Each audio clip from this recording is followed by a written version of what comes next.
Welcome to Brave Healer Productions. We are waking the world up to what's possible for healing, one brave word at a time.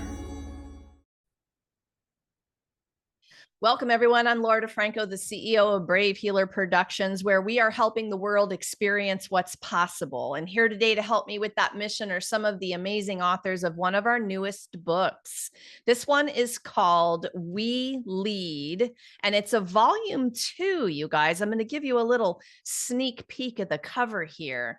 Building connection, community, and collaboration for women in business. And this is by lead author AliceAnne Loftus.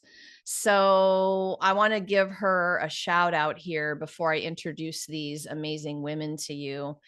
AliceAnne, you had a big vision and mission for this book series, this being the second in the series. And I'm just so grateful and honored to be on this journey with you.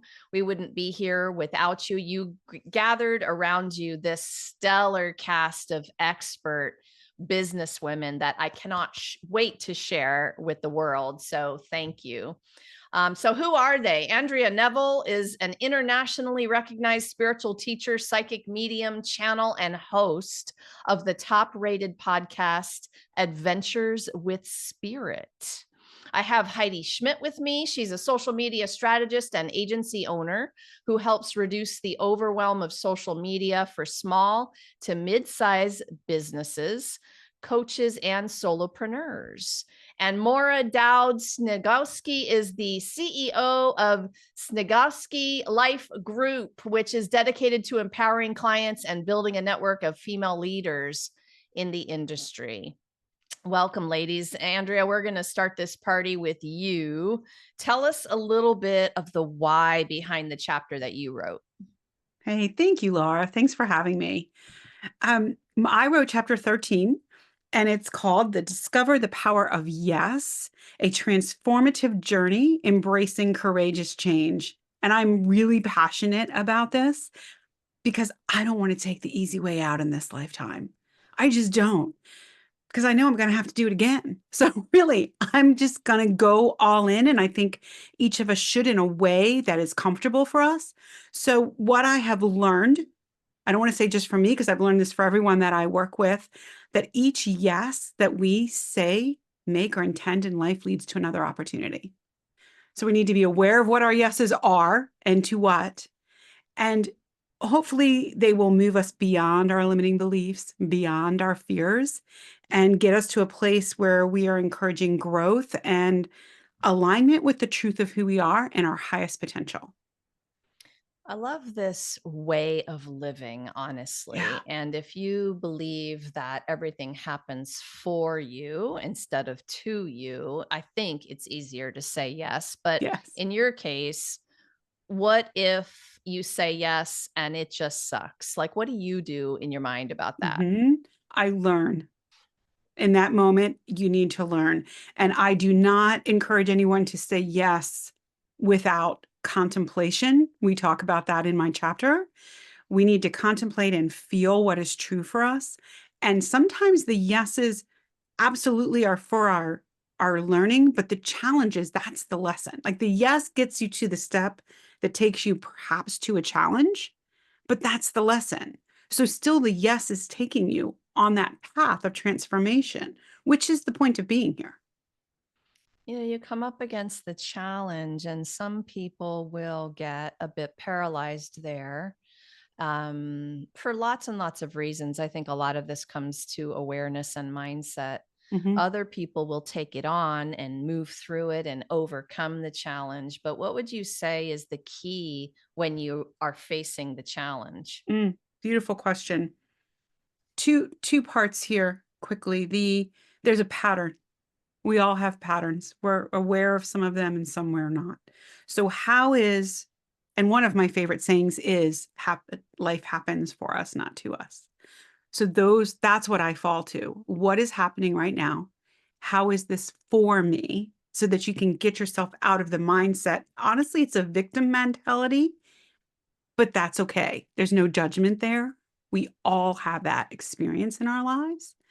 So if it's happening for me, what am I What can I learn about it and about myself in this moment?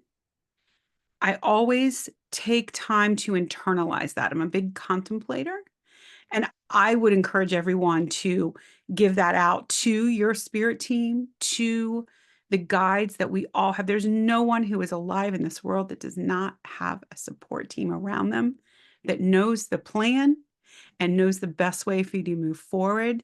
You are never alone, fully supported.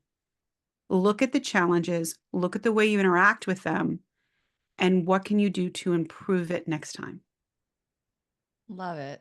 I love that. We're getting golden nuggets already. You guys, I hope you can hear it. I'm so excited about this book. I should get a gold medal in contemplation. I Yeah. really should. Like, you're just making me chuckle because I think there is over contemplation sometimes, but we won't go there right this second. Andrea, thank you, not just for saying yes to this project, but thanks for the love you poured into this chapter, and just, Yeah. for being here to share it with everyone. Thank you for the next yes that this is for me, because it's a big one. So thank you for that. Yes, you're welcome. I love that. I hadn't thought about that piece of your yes. All right, Heidi, you're up next. Tell us the why behind your chapter. All right. So I wrote chapter 2, Building an Authentic Online Following. You don't need 10,000 followers for online success. And, I thought a- about that, and really it should be business success. Um, there's a lot of imposter syndrome. And so I feel like I kind of touch upon that. I touch upon how I kind of got to this journey of being an agency owner, when for so much of my life, like, it felt like this big leap. But I was kind of forced into it at the beginning of the pandemic. And my why is really to let people know that, like, those online metrics that we look at every day, they don't define success. We get to define our success.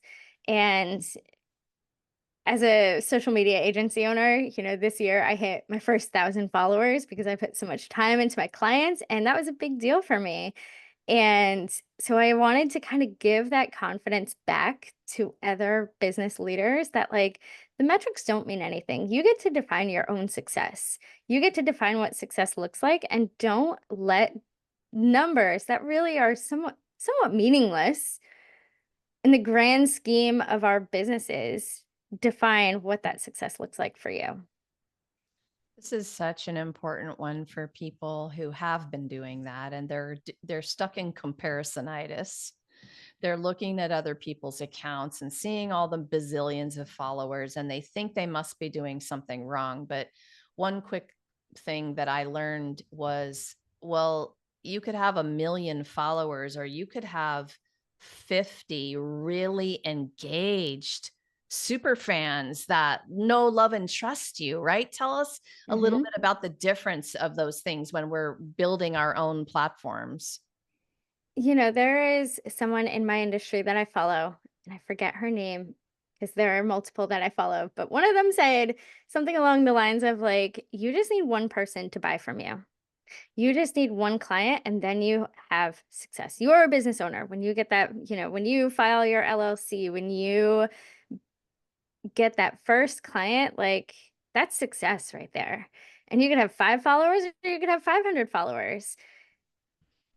It Yeah. doesn't, you could have 1,000 followers and they don't engage with your content and they don't buy from you. So what does it even mean? And as you have more and more followers, engagement actually goes down online. So think about who's actually choosing to work with you, who is actually engaged with your content, and look to those people. Don't look at the number of followers, don't look at the vanity metrics, because ultimately they just don't matter. Like, you have to think about the people that you're actually working with, the people that you actually want to follow you. I saw this person.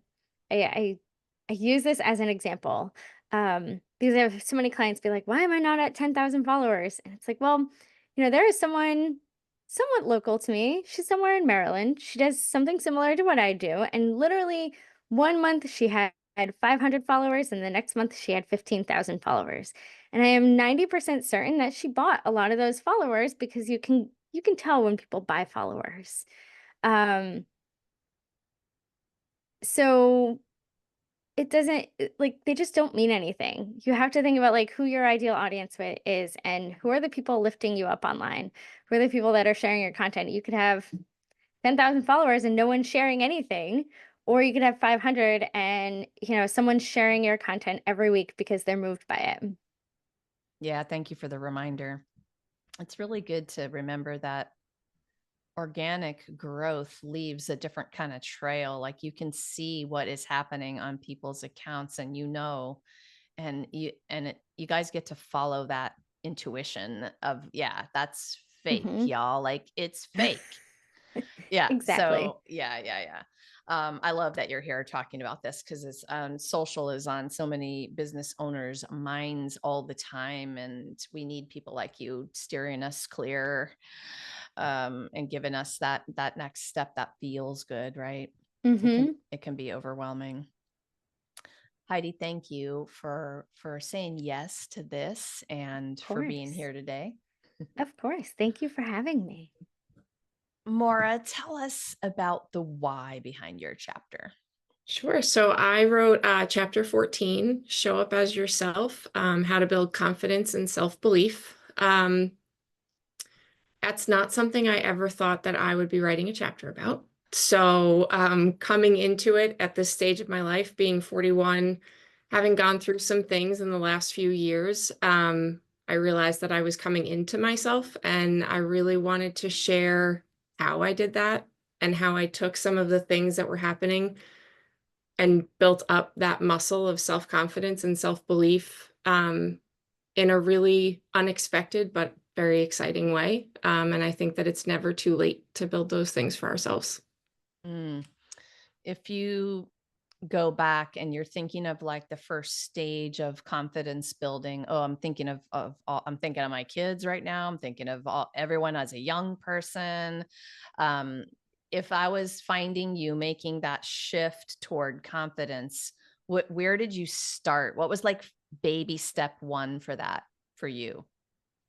Stepping in to who I am as a mom, I didn't expect becoming a mom would be the thing that would allow me to find myself. So I advocating for my kids, I found that like inner voice that I needed to find um, by advocating for them. So that was what it looked like. It wasn't me showing up with this aura and air of confidence for myself. It was showing up with that for them. And then it kind of just bled into me. And then it did start to look like that for me.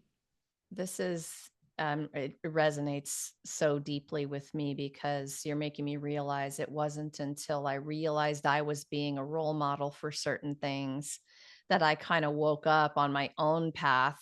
And, you start asking yourself some pretty big questions like, who am I and who do I want to be in front of them?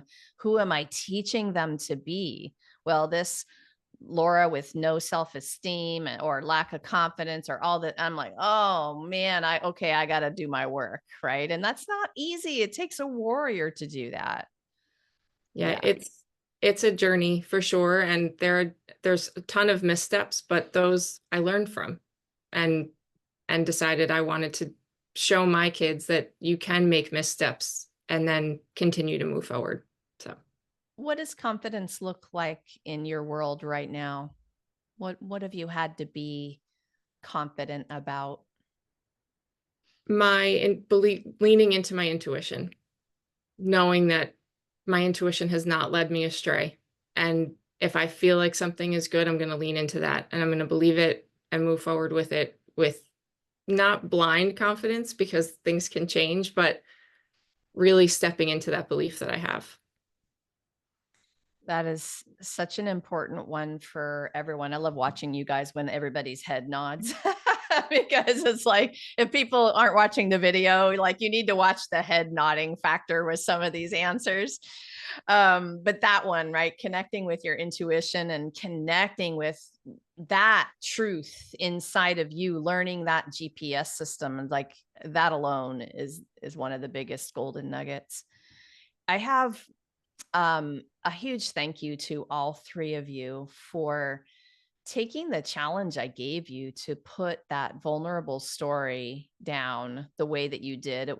You're all so brilliant. And then our authors are stepping up with master teachings. Like, they've been around a minute or two and coaching their clients and doing this kind of teaching. They do it all day long, but the challenge was to get that in black and white in a way that you all would have an experience with it. And it gets me so excited to share this gift of a book to our women business owners who want to take this to the next level. You all were brilliant. So thank you for doing that.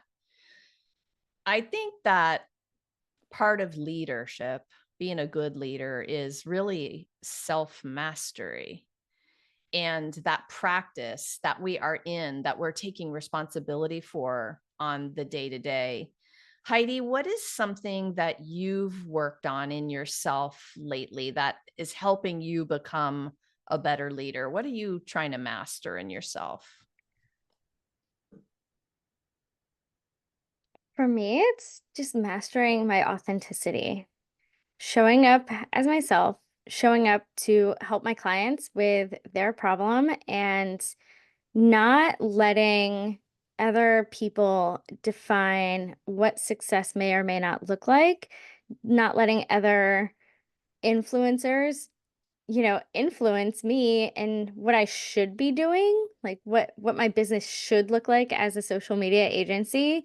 There's lots of there's lots of social media agencies out there, and lots of social media leaders, and they all bring something unique. And for a while, I was very much of like, let me share all of the social media hacks. And I was like, that's not what I want to do.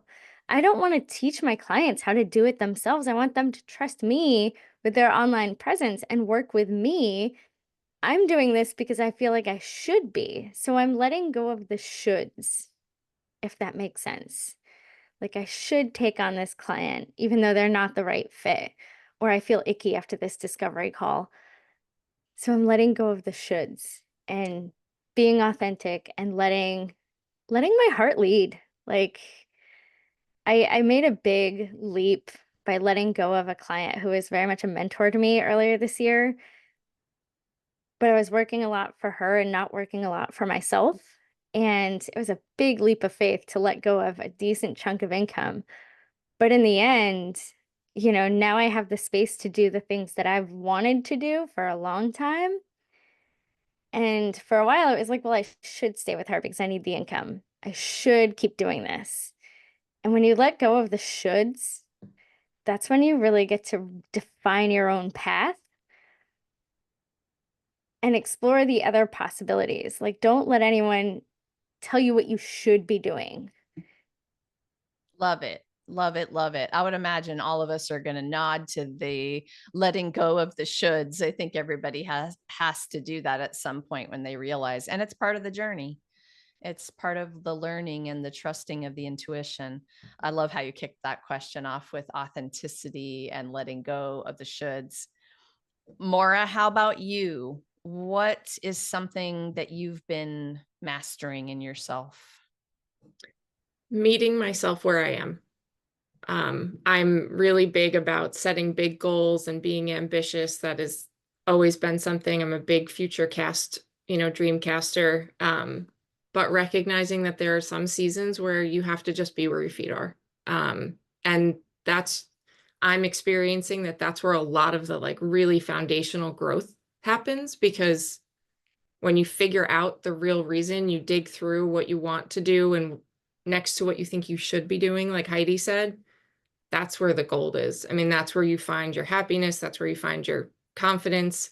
And that's really a big piece for me, is just touching base with myself and saying, like, where am I right now? Am I going to build huge empires, or do I need to be with my kids and my family, or in a more quiet space? And honoring that. Be where your feet are. I love that. Yes. Well, I think even just the practice, you're just making me think of my practice of remembering to be in my body in the now moment, period. like as many times of a day as I can remember to do that, be where my feet are, like, yeah, right here. Like, you're making that stuff up in your head again. Why are you doing that? Like, can you just be right here, right now? It's key. It's like the key to life, you guys. I love that, Maura. Andrea, what's your version of this? What's something you're working on right now? Oh, I am working on my own stuff right now. You know, we all have, and I mean that internal noise, those challenges we spoke about, those lessons, the things that are on repeat that they keep showing up in different ways over and over again, and they will do so my entire life, our entire lives at different levels until we keep graduating. I think it is going to different grade levels. So I am looking at some things about myself that I would like to transform. I am in deep contemplation, as you like to do as well, Laura, and both of you, Mara and Heidi. Um, and I'm up against another really big yes moment. And I have to say, I'm dragging my feet a little too much, which I do. You know, I don't always go running when I have to jump into that place of courage and saying, absolutely, I'm so courageous and brave. I'm going to jump off this cliff. I sometimes have to stroll, and I've been strolling a little too long, and I'm fully aware of that. So I'm hoping to master the noise around me that is my life so that I can focus where I need to be focused and level up yet again. Yeah, I like that. I call those leaps the cannonball. Yeah. And I tend to cannonball a lot, but sometimes it's also okay to stroll into your cannonball. I like It that. is. So, you guys, something I am always, I think, and probably will always try to master in myself. And by the way, mastery to me, like the mark of a master is the beginner's mind. So I know that I'll never be done learning on this journey. And if I think I've mastered something, watch out, because it's probably going to be in my face that I haven't mastered, right? And so mastery is a funny word. Like a lot of people don't want to use the word mastery. I just think it's about the practice, which I love, because I love playing in the sandbox with all of you who are taking responsibility for being on that path. You are fun humans to be around because of that. And big things can happen when we collaborate like that. But I'm always mastering the little thing inside of me that is afraid of what people will think if I say it, I do it, I whatever it is, right? And we talked about imposter syndrome earlier. I think, Heidi, you brought that up. There's always a little bit of that inside that I'm battling in terms of a feeling. For me, it's literally body awareness. It's a feeling in my heart or my gut. Wherever it is for you, connect and feel it. Like that's step one, right? And so I'm mastering that body awareness and not making that feeling mean anything extra. Just having the fear and then doing that purpose-driven action that I want to do. So that would be my version today of this. And something else that happens is I walk around my house and I think a lot about like what I would tell the Laura who started her business that year, that month or whatever. And this is something I want all of you to answer today. My version would be something like, what I would say to her is, Laura, believe in yourself sooner, invest in yourself sooner, and you're worthy. Go for it. Right. That's, I think, how I would talk to her in the beginning of when she started this whole Brave Healer Productions. Maura, what advice would you give your younger self? What would you tell that Maura? Stop hiding. Get out there, be visible, take up as much space as you feel like you need to and you should, because it is 100% something that someone else needs to see, but you need to do it for yourself. So be visible. Don't hide. I love that. How are you visible now? What's one way that you're more visible? Like, I mean, y'all are publishing in a book. That is a big one of those things. I'm so proud of all of you for being visible like that. What's another example? That was going to be my answer. Oh, well, good. Right here, right now. Yes. Just showing up in spaces where I'm normally in, but as myself, not as the version of Maura that I've curated over years to kind of shapeshift into what I need to be in those spaces and just being me consistently. So. I love that version of what we're talking about. That's like core piece of that. Yeah. Nice. Okay, Andrea, how about you? What would you say to that younger Andrea?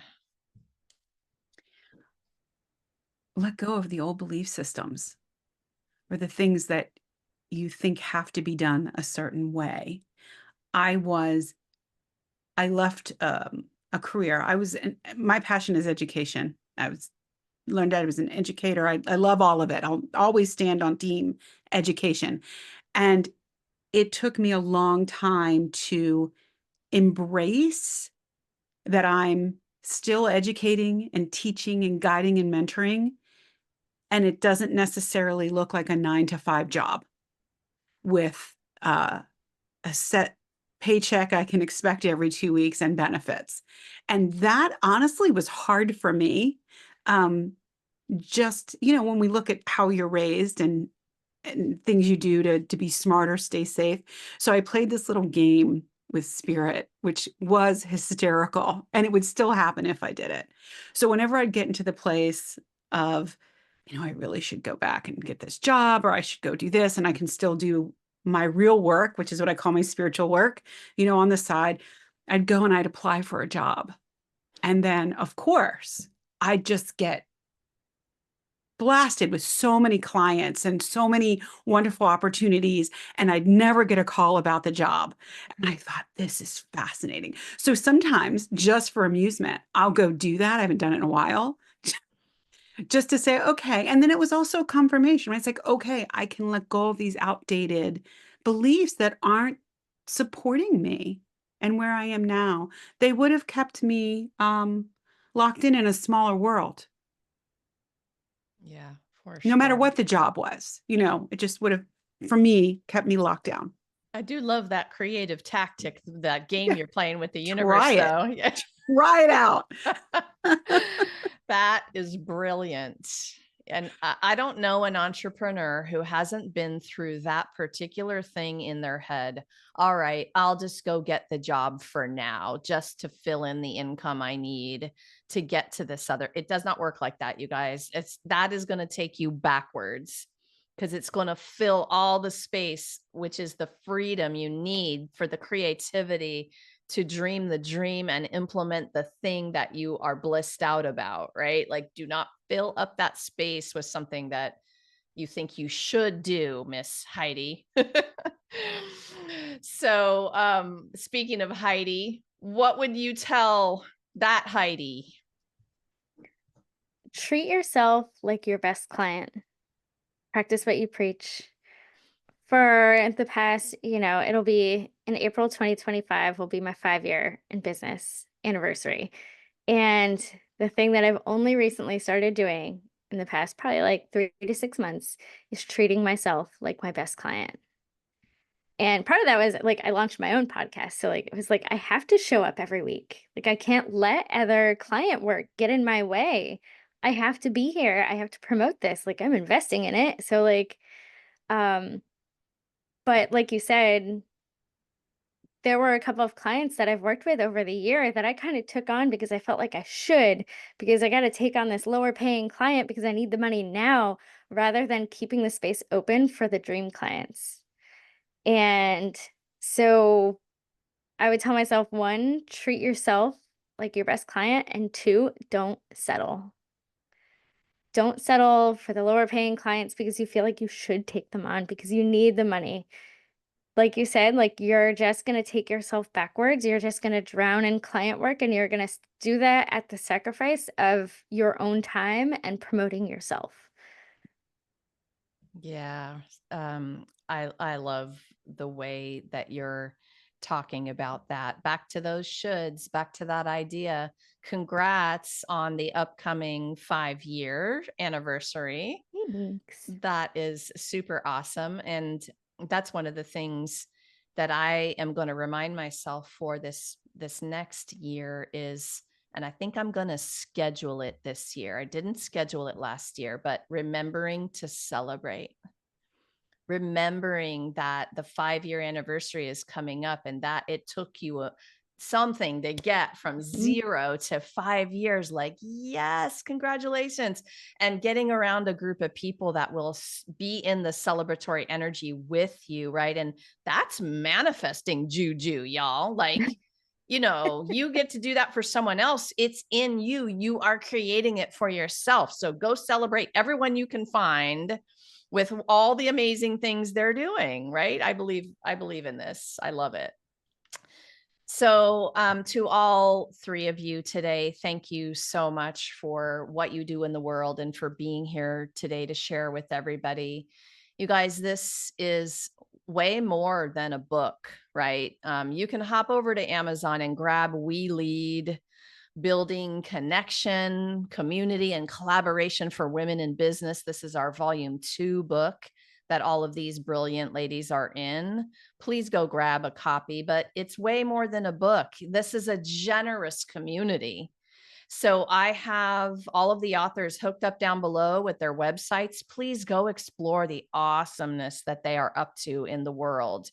They're ready for you to reach out with a question. Maybe you want to carry on a conversation that we started today. Maybe something that one of them said gave you goosebumps and you're like, oh yeah, I want to talk about that. Maybe you need some support, right? They are there for you.